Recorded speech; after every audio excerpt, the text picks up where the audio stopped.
Hello दोस्तों, आज हम बात करने वाले उत्तराखंड की प्राथमिक शिक्षा भर्ती को लेकर एक बड़ी अपडेट के बारे में। तो देखिए दोस्तों, उत्तराखंड में जो बीएड अभ्यर्थी हैं उनके लिए एक काफ़ी बड़ी अपडेट है, जो कि अच्छी खबर भी है, क्योंकि यहाँ पर जो है काफ़ी लंबे समय से ये वेट कर रहे थे इस चीज़ का। तो फाइनली यहाँ पर जो है रिक्त पदों के सापेक्ष जो यहाँ पर शिक्षा निर्देशक है उसके आदेश जारी हो चुके हैं और नियमावली में कुछ बदलाव भी किया गया है। इसमें जो है इसका ऑफिशियल जो नोटिफिकेशन है वो आपको दिखा देता हूँ क्या लिखा गया है, उसके डिटेल में हम जानकारी प्राप्त कर लेते हैं।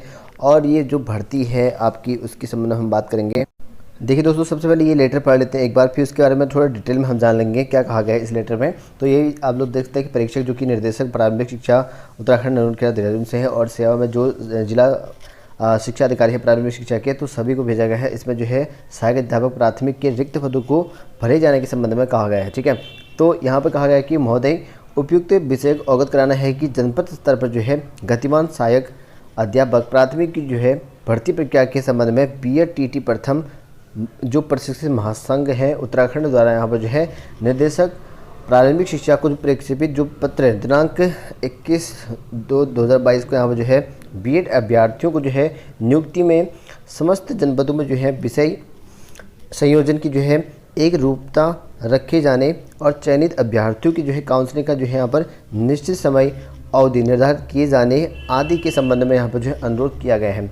और उपरोक्त के क्रम में जो है अवगत कराना है कि प्रश्नगत प्रकरण के संबंध में जो है दिशा निर्देश जो है प्राप्त किए जाने हेतु प्रस्ताव शासन को जो है प्रक्षेपित किया गया था और जिसके सापेक्ष यहाँ पर शासनादेश संख्या, जो कि आप लोग देख सकते हैं शासनादेश संख्या ये लगाए गए हैं 12/2/2022 द्वारा यहाँ पर जो है निर्देशित किया गया है कि वर्तमान में यहाँ पर जो है सहायक अध्यापक प्राथमिक के पद जनपदवार गतिमान भर्ती प्रक्रिया में यहाँ पर जो है उत्तराखंड राज्य की प्रारंभिक शिक्षा अध्यापक सेवा नियमावली 2012 समय समय पर जो है यथा संशोधित, जो कि समय समय पर संशोधित किया जाता है, के नियम 9(1) का जो है अनुपालन सुनिश्चित करते हुए जो है तदनुसार अग्रेतर जो है कार्रवाई की जाए। और अतः जो है उपरोक्त के क्रम में जो है उक्त प्रत्यावेदन एवं शासनादेश संख्या जो कि दिनांक 12/2/2022 की जो है छायाप्रति संलग्न कर जो है प्रक्षेपित करते हुए जो है निर्देशित किया जाता है कि प्रत्यावेदन में किए गए अनुरोध के क्रम में जो है उत्तराखंड राज्य की प्रारंभिक शिक्षा अध्यापक सेवा नियमावली 2012 यथा संशोधित के नियम 9(1) में जो है निर्धारित प्रावधानों के अनुसार जहां पर अग्रेतर कार्रवाई करना सुनिश्चित करें। तो इस तरह का कहा गया, भौतिक करके लिखा गया है। ये नहीं कि अब आपको मैं डिटेल में समझाता हूँ, इसका मतलब ये लेटर आप लोगों ने पढ़ लिया होगा। इसमें जो है कि कुछ नियम की चेंजेस करने की बात कही, जो कि आप लोग देखते हैं कि उत्तराखंड में जो भी रिक्त पोस्ट है जो आपकी वर्तमान समय में भर्ती प्रक्रिया अभी चली हुई है। ठीक है, वर्तमान समय में अगर बात करें तो 3 भर्ती प्रक्रिया आपकी चली हुई है। एक तो आपका बैकलॉग के तहत जो आपके लगभग 450 के करीब मेरे ख्याल से पोस्ट थी, या ठीक है 450 350 जो आपका 18-19 वाली आई थी, उसके बाद से या 19-20 कह सकते हैं उसको, फिर 20-21 में आपकी भर्ती आई हुई थी और उसके बाद 21-22 वाली जो आज हाल ही में आपकी आई थी। ठीक है, 2300+ वाली जो 20-21 में आई थी आपकी, और 21-22 में जो आपकी आई थी लगभग 451 पोस्ट थी। उन सभी में जो वर्तमान रिक्त पदों को देखते हुए इनमें भर्ती करने के जो आदेश हैं वो जारी हो चुके हैं।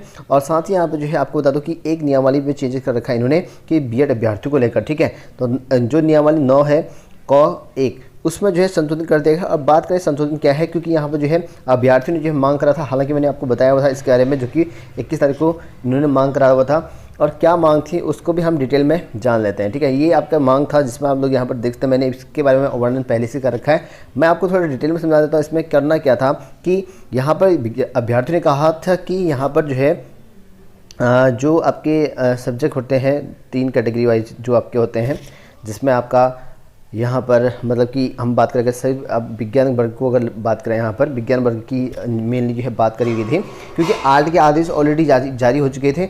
मेरिट जो बनती है आपकी कि 15% जो है हिंदी, 15% अंग्रेजी, और जो 70% आपका यहाँ पर होता है आर्ट वालों के लिए। ठीक है, विज्ञानोत्तर में 70% जो है आर्ट वालों के लिए सबको आ जाता है उसमें।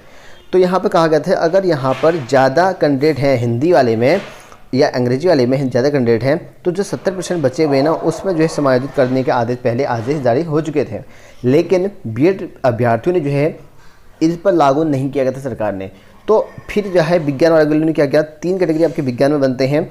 अब विज्ञान का ही यहाँ पर जो है जो बीएड अभ्यर्थी उन्होंने यहाँ पर जो चेंज करने के लिए कहा गया था। ठीक है, तो यहाँ पर हुआ क्या था कि 3 कैटेगरी आपकी जो बनते हैं, एक तो आपका PCM बनता है, अब भी ZBC बनता है, और अदर साइंस वाला बनता है। ठीक है, अब यहाँ पर ये रूल नहीं हो रहा था, तो कई लोग जनपद वाले मान रहे थे, कई जनपद वाले नहीं मान रहे थे। तो अब यहाँ पर क्या कर दिया गया है कि अब ये नियम इन पर भी लागू हो चुका है, यानी कि अगर फिजिक्स केमिस्ट्री मैथ वाले में अगर कैंडिडेट ज़्यादा हैं, उनकी संख्या ज़्यादा है, तो वो अदर आर्ट में जो है यहाँ पर समायोजित करे जाएंगे। ठीक है, तो इस तरह का है, मतलब कि अदर वाले में कम अभ्यर्थी ने अप्लाई कर रखा है, पीसीएम या जेडब्ल्यूसीएल में ज़्यादा कैंडिडेट ने अप्लाई कर रखा है, तो उनकी जो मेरिट होगी ना तो इसमें इंक्लूड हो जाएगा, अदर साइंस वाले में इंक्लूड कर देंगे।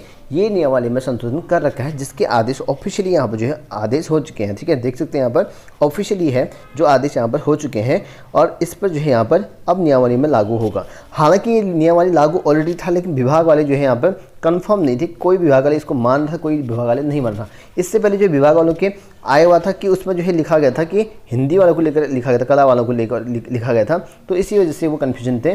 तो अब स्पष्ट आदेश हो चुके हैं कि कोई भी कैटेगरी में हो, ठीक है, अब आर्ट हो या आपका साइंस, दोनों में अगर बात करूँ यहाँ पर दोनों की कैटेगरी के साथ में विज्ञान और यहाँ पर विज्ञानोत्तर, विज्ञान और विज्ञानोत्तर में 3 कैटेगरी होती हैं। ये पीसीएम वाला हो गया, मान लो मैथ्स वाला हो गया, और जेडबीसी वाला हो गया, ये अदर साइंस वाला हो गया। और वहीं आर्ट में अगर बात करें यहाँ पर विज्ञानोत्तर आर्ट में आता है, ये हिंदी वाला हो गया, ये इंग्लिश वाला हो गया, और ये अदर वाला हो गया, यानी कि 70% वाला। तो 3 कैटेगरी में अगर मान लो अदर कैटेगरी में कैंडिडेटों की संख्या ज़्यादा है, इन दोनों में कम है, सेम यहाँ पर भी आपका ठीक है आर्ट वाले का भी यहाँ पे क्योंकि ऑलरेडी मिले हैं, अदर वाले में बहुत ज़्यादा फॉर्म मिले हैं, तो हिंदी और इंग्लिश वाले कम फॉर्म मिले हैं। ठीक है, तो मतलब कि यहाँ पर जो है इसमें ज़्यादा फॉर्म मिले, हिंदी वाले ज़्यादा फॉर्म मिले हैं, हिंदी इंग्लिश वाले में, इस अदर वाले में कम मिले हैं, तो इसलिए वो चेंज करवाया था। ठीक है, तो अब यहाँ पर भी मैथ्स और जेडबीसी में अगर ज़्यादा कैंडिडेट हैं तो इनका जो यहाँ पर समायोजन है वो यहाँ पर कर दिया जाएगा, यानी कि आपका अदर साइंस के साथ उनका जो मेरिट बन के आ जाएगी। तो ये नियमावली है, ये जो है सभी को आदेशित कर दिए गए हैं, अब इनमें चेंज हो जाएगा। और जितनी भी आपकी भर्तियां हैं, जो कि 3 की 3 भर्तियां हैं, हालांकि जो आपका 18, 20, 19 वाला आया था, 19, 20 वाला, ठीक है, एक्चुअल में वो मार्च 2019 में निकाला गया था। ठीक है, 19, 20 की भर्ती मान लेते हैं हम उसको, 19, 20 वाले, जिसमें मेरे ख्याल 450 के करीबन पोस्ट थी। ठीक है, उसकी भर्ती का कई लोग पूछ रहे थे, वो लगभग जो है संपूर्ण हो चुकी है, लगभग। ठीक है, और रहे होंगे कुछ अभ्यर्थी तो उसकी मेरिट आ सकती है, मेनली जो है कंप्लीट हो चुके हैं। और उसके बाद 2300 के करीबन जो भर्ती प्रक्रिया अभी आपकी चली हुई है, और इसकी कंप्लीट अभी नहीं हो रखी, लगभग 1000 या 1100 के करीबन जो है अभी इतने ही पोस्ट भरी हैं, और इसमें काफ़ी टाइम लग गया है, आप लोगों को पता ही है, और इनकी आजकल मेरिट चली हुई है।